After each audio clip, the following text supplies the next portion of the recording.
হারের পরেই গড় হাতছাড়া নিশীথ প্রামাণিকের। ভেটাগুড়ির ৩টি পঞ্চায়েতে এবার দখল করল তৃণমূল কংগ্রেস। ভেটাগুড়ি ২ ও মাতালহাটের পর ভেটাগুড়ি ১ পঞ্চায়েতও হাতছাড়া হলো বিজেপি। মন্ত্রী উদয়ন গুহর হাত ধরে তৃণমূলে যোগ দিলেন বিজেপির ৫ পঞ্চায়েত সদস্য। জোর করে ভয় দেখিয়ে যোগদান করানো হচ্ছে বলে অভিযোগ করেছে বিজেপি।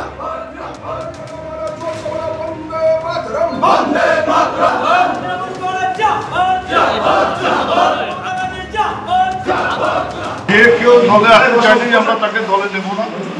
আমরা যাদের স্বচ্ছ ভাবমূর্তি আছে, যারা সত্যিকারে নানা রকম চাপে পড়ে বিজেপির সাথে ছিল কিন্তু মানসিকভাবে তৃণমূলের প্রতি তাদের একটা দুর্বলতা আছে, তাদেরকে আমরা দলে নেব।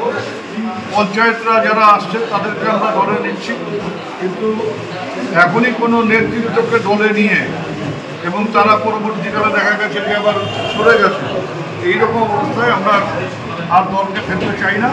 সেই জন্য যারা অনেকেই চাইছে, ফোন করছে, দেখা করতে চাইছে, কিন্তু আমরা সবাইকে দলে নিচ্ছি না। আমাদের অঞ্চল কমিটিগুলোর সাথে আলোচনা করে যাদেরকে মনে হবে দলে আসলে সত্যিকারে তারা দলে থাকতে চান, দলের কাজ করতে চান এবং দলের লাভ হবে, সাধারণ মানুষের লাভ হবে, তাদেরকেই শুধু দলে নেওয়া হবে।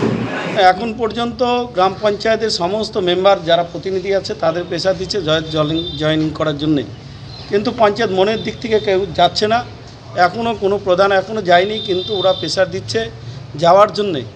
অনেক চেষ্টা করছে, বাড়িতে হুমকি ধমকি দিচ্ছে যে দলে আসতে হবে।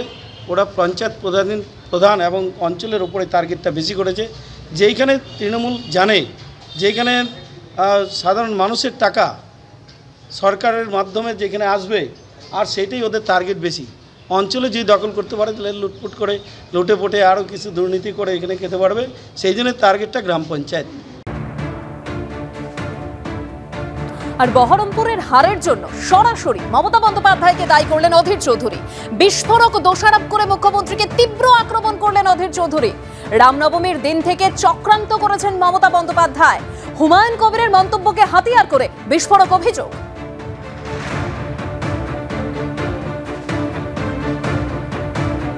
বহরমপুরের হারের জন্য সরাসরি মমতা বন্দ্যোপাধ্যায়কে দায়ী করলেন অধীর চৌধুরী। বিস্ফোরক দোষারোপ করে মুখ্যমন্ত্রীকে তীব্র আক্রমণ করেছেন অধীর চৌধুরী। রামনবমীর দিন থেকে চক্রান্ত করেছেন মমতা বন্দ্যোপাধ্যায়। হুমায়ুন কবিরের মন্তব্যকে হাতিয়ার করে বিস্ফোরক অভিযোগ তার।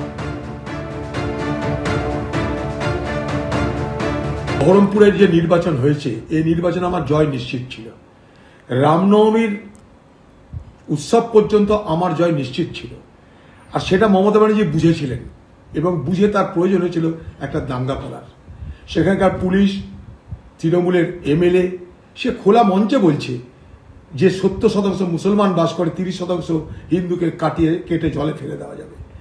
এবং এই পরিকল্পনা করলো মমতা ব্যানার্জি রামনবমীর দিন থেকে, কারণ তিনি দেখলেন অধীর চৌধুরীকে হারাতে এই মুহূর্তে দাঙ্গা করাটা জরুরি। তিনি দাঙ্গাকারী বলে আমি তাকে অভিযুক্ত করতে চাই। মমতা ব্যানার্জি, আপনি একটা নির্বাচন জেতার জন্য মুর্শিদাবাদে একটা দাঙ্গা করলেন। আমি মুর্শিদাবাদের মানুষের কাছ থেকে ছেড়ে চলে যাব না। আমি ধর্মনিরপেক্ষ রাজনীতিতে বিশ্বাস করি, আমি মানুষের মর্যাদাকে বিশ্বাস করি, সব ধর্মের মর্যাদাকে আমি সম্মান আমি দিয়ে থাকি। তাই এই হার হেরেছি, কিন্তু আমি আমার নৈতিকতা আদর্শ হারেনি বলে আমি দৃঢ়ভাবে আমার কথা ঘোষণা করলাম।